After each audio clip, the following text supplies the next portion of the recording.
bond between mother and child can be unbreakable. The complex relationship is difficult to quantify, as when does it begin? In the womb? Postpartum? Regardless, the relationship in nature is vital for the life expectancy of the infant, as without a caregiver, food and security are not secured. But what if we could boil the mother-child relationship down to its basic components: perceived security, comfort and nourishment?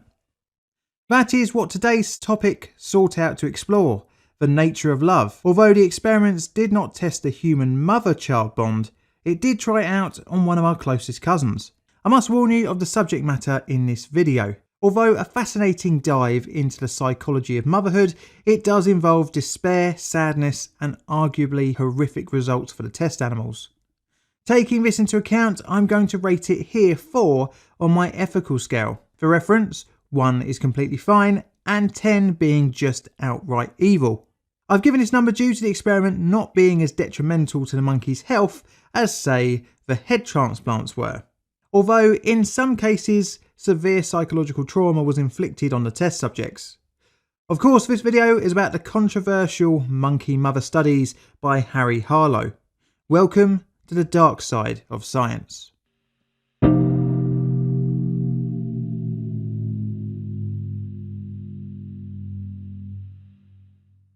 In 1981, the scientific community mourned the passing of a psychologist whose studies became a fascinating and sometimes controversial dive into animal psychology.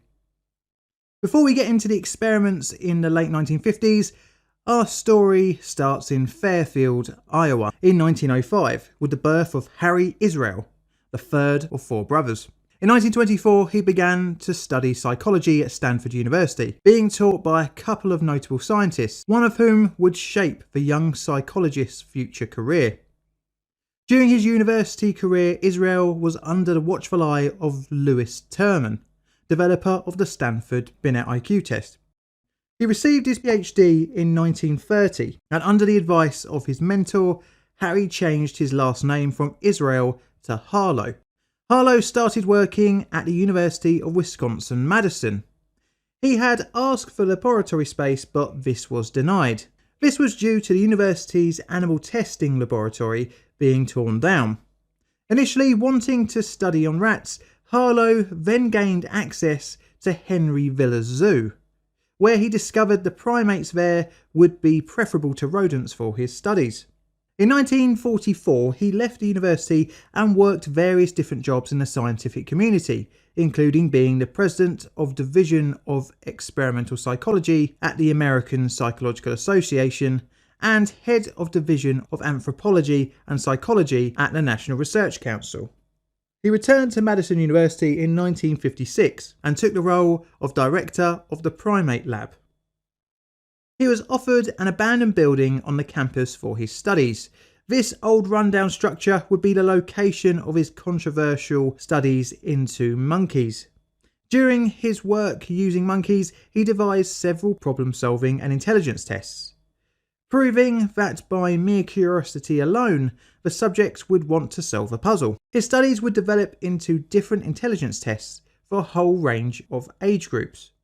But he had a problem, and that was a reliable source of infant and developing monkeys. Harlow set up a rhesus macaque monkey breeding colony to gain access to developing primates for his experiments. By doing so, his experiments would take a different course. Part of his program employed rearing the monkeys in a nursery away from their mothers, which is a controversial method, but Harlow had found it hard to do intelligence tests on infant monkeys with their mother around. He noticed a staggering difference between his reared infants compared to their mother-reared peers. Most notably, their behaviour, as they were reclusive, had little in the form of social skills and took comfort from holding onto their cloth diaper cage linings. They also found that the subjects would experience severe stress and anxiety when the diapers were removed from their cages during routine cleaning. Harlow and his students were fulfilling the infants' physical needs, but the team soon noticed the psychological deficiencies from nursery rearing. He also noticed that the infants that were mother-reared but socially isolated from other monkeys also showed strange behaviour. either being introverted or aggressive when introduced to others. With the infants taking comfort from their cloth diaper cage linings, Harlow thought that this was due to the lack of a maternal figure, and would become the basis of a new experiment. The concept of the monkey mother would begin to form in 1957, when Harlow covered a wire frame in a rough shape of a monkey with a diaper cloth. The new test apparatus was thought to be the minimum requirement for a rhesus monkey in terms of contact comfort. Now this leads us on to the monkey mother experiment and Harlow's famous paper, The Nature of Love. Harlow set out to study the development of affectional responses of neonatal and infant monkeys to an artificial inanimate mother. The study would create two types of monkey mother surrogates, boiled down to the basic components that a monkey infant would want: warmth and nourishment in the form of radiant heat from a light bulb and a single teat for milk dispensing. The first mother was a wire frame formed in a way to be adequate to provide postural support and nursing capability. The second was made from a wooden block with a sponge rubber covering, which was then itself wrapped in a tan-coloured terry cloth. Both were capable of providing milk and were warm. The only difference was the comfort element of the mothers, one being able to be cuddled up to and the other not. Both were designed with maintenance efficiency in mind, thus only had one teat per monkey, and were able to have their warming light bulb replaced easily, with little interaction between the test subjects and the technicians.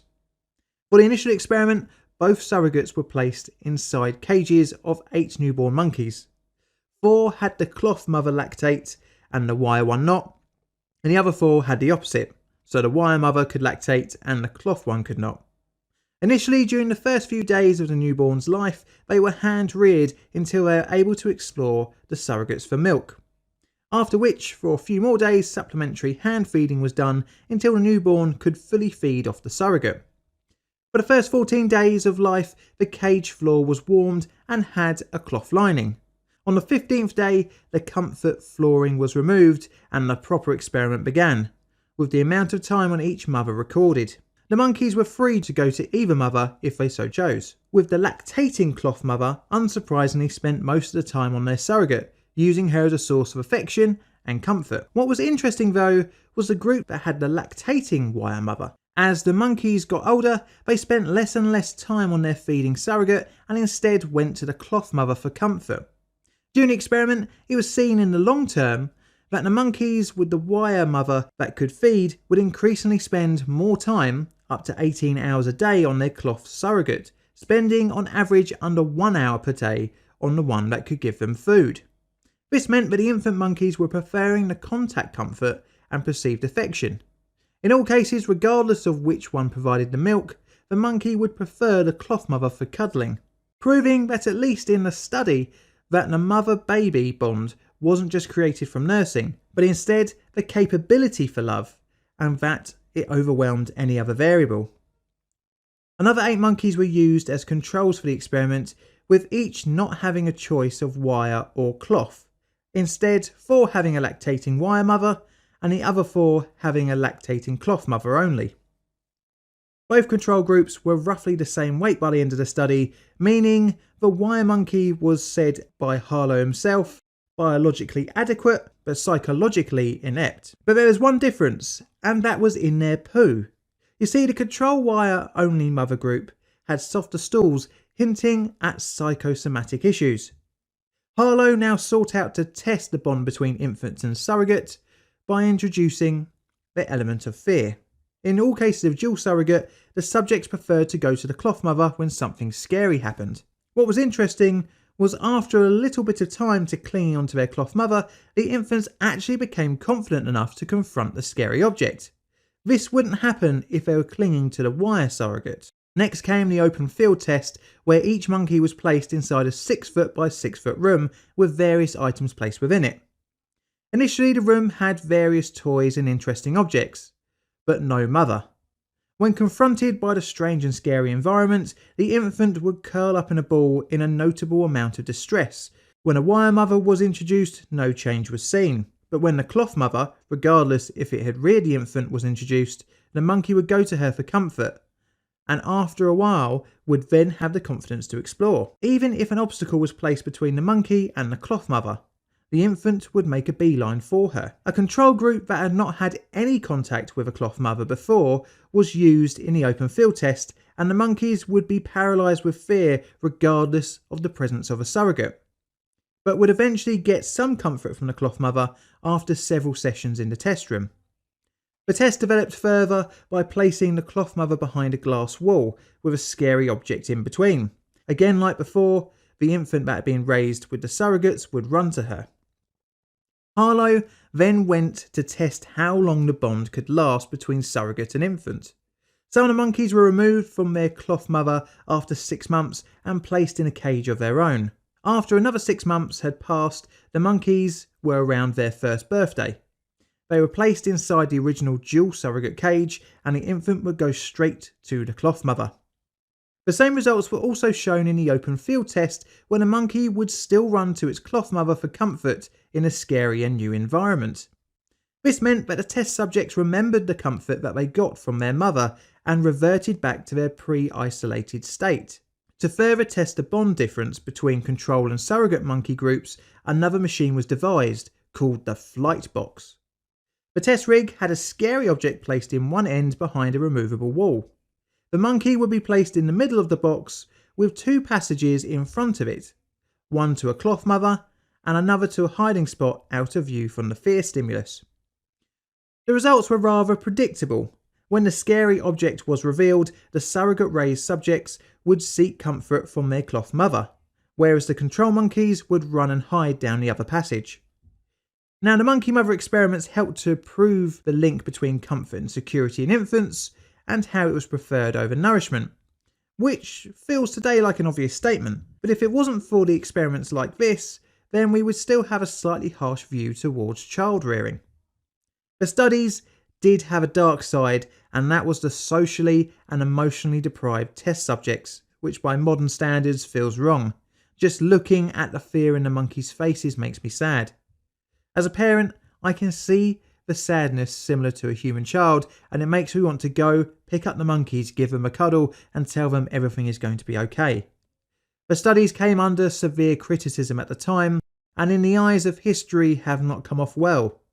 One major mistake of the experiments was that the link in behaviour between human babies and rhesus babies was a bit tenuous.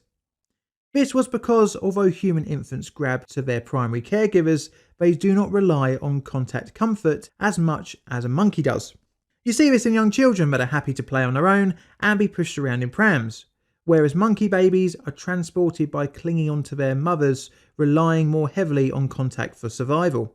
There are many more variables which are not addressed in Harlow's work, especially when it comes to human-child caregiver bonds. For example, financial, societal and cultural variables, which some of these elements are not factors in the society of the rhesus monkey. The social and maternal deprivation of the test subjects caused panic and anxiety disorders, which further added to the suffering of the heavily social-based rhesus monkeys. When introduced to other monkeys that had a more maternal upbringing, were socially stunted and showed signs of severe distress when in contact with their peers. Harlow studies and others like it are cited as being a fuel in part of the animal rights movement in the United States.